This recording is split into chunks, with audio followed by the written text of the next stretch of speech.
Good morning student. आशा करते हैं कि आप सभी सही होंगे। चलिए हम शुरू करते हैं। हमारा अगला लेसन है जन आंदोलन का उदय, कि जो हमारे आंदोलन लोगों के द्वारा एक समाज में रहते हुए किए गए थे, उन्हें कहा गया था जन आंदोलन। ये जन आंदोलन होते क्या हैं, ये क्यों किए जाते हैं और इनका हमारे समाज पर क्या असर होता है। चलिए हम एक नया एग्जाम्पल आज का ले लेते हैं, जो हमारा किसान आंदोलन चला हुआ है, जिसमें किसान अपनी ज़मीनों की प्रोटेस्ट के लिए, अपनी एमएसपी के लिए और अपने खेतों को बचाने के लिए लगातार प्रोटेस्ट किए जा रहे हैं, विरोध किए जा रहे हैं, अपने आप को बचाते जा रहे हैं। तो ये एक प्रकार का आंदोलन है जो लोगों के द्वारा किया गया है, जिसे जन आंदोलन का नाम दिया गया है। और एक ये लगातार 6 महीने से किया जा रहा है, तो एक बहुत बड़े आंदोलन के रूप में सामने आया है। तो उसी प्रकार उस समय की अगर हम बात करें कि लगभग 30 से 40 दशक हो चुके थे जब यहाँ कांग्रेस की सरकार आई थी और भारत को आज़ादी मिली थी।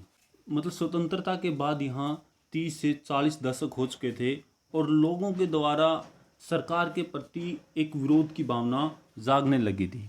इसके कारण कई हो सकते हैं, जिसमें एक था आपातकाल, दूसरा था सरकार की नीतियाँ, तीसरा जो भी ये बार बार राजनेताओं के द्वारा एक सरकार को नीचे खींचने के लिए कार्य किए जा रहे थे, वो जन लोगों के लिए नहीं थे। तो लोगों में इनके प्रति नकारात्मक प्रक्रियाएं पैदा हो गई थी और अब वो सरकार गिरने की प्रक्रिया की तरफ जा रही थी।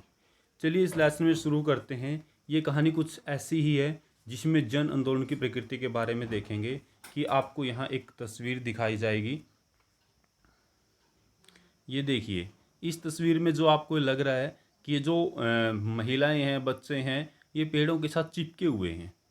तो ऐसा क्या है, ऐसी क्या घटना हुई है जिससे हमें लगता है कि यह कोई खेल है, कि पेड़ों के चिपकना कोई खेल है, या कोई त्यौहार आया है, या कोई एक नया मौसम आया है जो इस प्रकार से चल रहा है।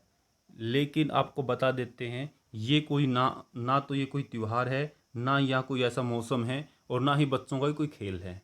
ये एक प्रकार का आंदोलन था जो घटना 1973 में हुई थी उत्तराखंड के एक गांव में, जिसमें क्या था कि वहाँ स्त्री और पुरुषों ने मिलकर पेड़ों को बचाने के लिए अपने आप को पेड़ों के साथ लपेट लिया था।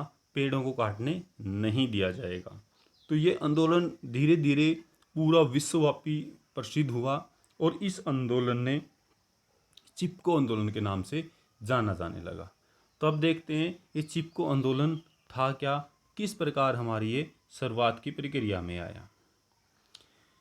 इस आंदोलन की शुरुआत उत्तराखंड के 2-3 गांवों से हुई थी। इसके पीछे की एक छोटी सी कहानी है।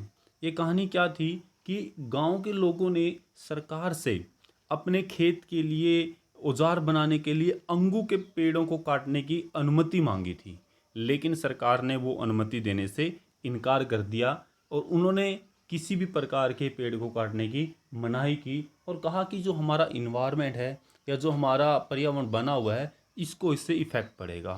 तो बहरहाल जो वहाँ विभाग था उसने खेल सामग्री के लिए और एक इंफ्रास्ट्रक्चर विनिर्माण को ज़मीन का टुकड़ा दे दिया, जिससे वो यह एक व्यावसायिक प्रक्रिया के लिए उसका इस्तेमाल कर सकें, पेड़ों को काटकर वहाँ पर बिजनेस शुरू किया जा सके। उसके लिए उन्होंने इस भूमि को दे दिया। लेकिन जब ये गांव वालों को काटने नहीं दिया गया और उनको इस प्रकार की ज़मीन दे दी गई, तो इससे गांव वालों के अंदर रोष पैदा हो गया। रोष तक गुस्सा भर गया कि जो हमें तो पेड़ को काटने नहीं दिया गया और इनको ये सरकार ने छूट दे दी। और सरकार के इस कदम का उन गांव वालों ने विरोध किया और धीरे धीरे यह विरोध पूरे गांव के अंदर फैल गया, क्योंकि इससे आर्थिक शोषण, प्रकृति के कई सवाल उठने लगे थे। और गांव वासियों ने उस वक्त मांग की थी कि जो कोई भी कटाई का ठेका दिया जा रहा है वो किसी बाहर की कंपनी को ना दिया जाए, वो उनके गांव के लोगों को दिया जाए, जिससे उनको रोजगार मिलेगा और आर्थिक हालातों में सुधार होगा। और दूसरा, जो वो स्थानीय लोग होंगे उनके लिए जल, जंगल, जमीन, प्राकृतिक संसाधन जो उनको उसके ऊपर नियंत्रण है वो बना रहेगा। और लोग चाहते थे कि सरकार जो लघु उद्योग या कम कीमत की सामग्री उपलब्ध करवाए तो इससे उनके संतुलन को नुकसान नहीं पहुंचेगा और वो बगैर नुकसान के अपना विकास को लगातार सुनिश्चित कर पाएंगे। तो इससे और उनके साथ एक विचार धारा और उठी कि उनको एक न्यूनतम समर्थ मूल्य, न्यूनतम एक मजदूरी प्रदान करवाई जाए जिससे वो एक लगातार काम करते रहें इन प्रक्रियाओं के तहत। लेकिन चिपको आंदोलन में ये बातें सरकार के द्वारा कुछ समय के लिए तो नहीं मानी गई, जैसे कि हमारे यहाँ किसान आंदोलन के अंदर हुआ है।